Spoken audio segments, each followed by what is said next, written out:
छतरपुर जिला के चंदन नगर क्षेत्र टोरियर एक में नीतू की पाठशाला डिजिटल इंडिया में पीछे छोटे बच्चों को आगे बढ़ाने का सराहनीय पहल। शिक्षा, स्वास्थ्य और वातावरण को लेकर पूरे देश में सरकारें अभियान चलाकर देश को विकास की दिशा में आगे बढ़ाने पूरा जोर लगा रहे हैं, लेकिन देश में फैली महामारी ने देश की अवस्थाओं पर गहरा प्रहार किया है, जिससे हम जनजीवन को काफी नुकसान पहुँचा है। बच्चों की पढ़ाई और भविष्य भी इस दौर में कई हद तक पिछड़ गया है, जिसको देखते हुए सरकार ने बच्चों को ऑनलाइन शिक्षा देने की पहल की, लेकिन डिजिटल इंडिया में इस तरह की सुविधाएं जमीन पर ग्रामीण इलाकों में बहुत कम देखने को मिलते हैं। बच्चों की उज्जवल भविष्य को लेकर देखिए यह खास तस्वीर में। यह छोटे छोटे बच्चों को देखिए, बच्चे कितने ध्यान और लगन से पढ़ाई कर रही हैं। यहाँ कोई प्राइवेट स्कूल नहीं है और न ही कोई संस्था नहीं है, अपनी मर्जी से पढ़ाती हैं और टोरिया गाँव है।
T-O-P top.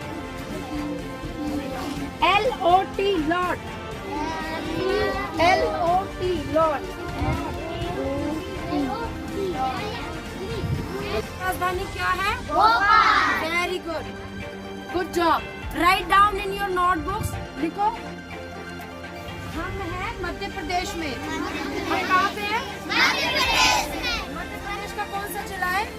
छतरपुर. मध्य प्रदेश का ये कौन सा जिला है? छतरपुर. अच्छा. क्या नाम है आपका? मेरा नाम नीतू दैया है। नीतू जी, एक छोटा सा गांव है टोरिया टेक, और आप यहाँ बच्चों को पढ़ा रहे हैं। क्या उद्देश्य है? क्या किसी भी प्रकार का सपोर्ट है? लोग जानना चाहते हैं नीतू कौन है। नीतू आप अचानक क्षेत्र के लिए एक नया नाम और बच्चों को एक इस प्रकार से आप कर रहे हैं, अच्छी बात है। क्या कहना चाहेंगे? पहले तो आप अपना परिचय दीजिए। मेरा नाम नीतू दैया है, मैं हरियाणा से हूँ। मैं हरियाणा के फरीदाबाद ज़िले से हूँ और मेरी शादी सोनीपत में हुई है। ये मेरे पति की और मेरे फादर इन लॉ की प्रॉपर्टी है, जहाँ पे मैं भी हूँ। और मेरे father in law, he was a great man, actually he is still with me. I feel that energy. उन्होंने बहुत कुछ किया है सोसाइटी के लिए। People know him very well. उन्होंने इतने यज्ञ करवाए हैं, हवन करवाए हैं, लोगों के बीच में अपनी एक पहचान बनाई। मैं जहाँ भी आज जाती हूँ सब मुझे जानते हैं, अच्छा ये रामेश्वर जी की छोटे बेटे की बहू है। तो अब जब पापा हमारे बीच में नहीं है तो मैं उनके बिहाफ पे बहुत कुछ करना चाहती हूँ। मैं इन बच्चों को एक अच्छी ज़िंदगी देना चाहती हूँ। मैं चाहती हूँ कि ये अपने लाइफ में इतने आगे बढ़ें, अच्छी अच्छी नौकरियाँ पाएँ, ये अच्छे से एजुकेटेड हो जाएं। ये मेरा एक उद्देश्य है कि अभी जो बच्चे 14, 15, 16 साल की कैटेगरी में हैं, इनके साथ में जो काम कर रही हूँ, मेरा उद्देश्य ये है। जैसे लॉकडाउन है लगा था और महामारी की वजह से बच्चों की कहीं ना कहीं बच्चों की मानसिक पढ़ाई को भी नुकसान पहुंचा है। जी हाँ। ऐसे में किस तरीके से प्रयास करें? कहाँ के बच्चे आते हैं? क्या सपोर्ट है प्रशासन का? देखिए, प्रशासन का कोई सपोर्ट नहीं है और अभी यहाँ मेरे को शायद 2-3 गांव के लोग जानते हैं कि मैं मुफ्त शिक्षा दे रही हूँ इन बच्चों को। मेरे को कहीं से कोई मेरे को पर्सनली कोई सपोर्ट आती नहीं है, मतलब मेरे को कोई डोनेशन नहीं है किसी से भी।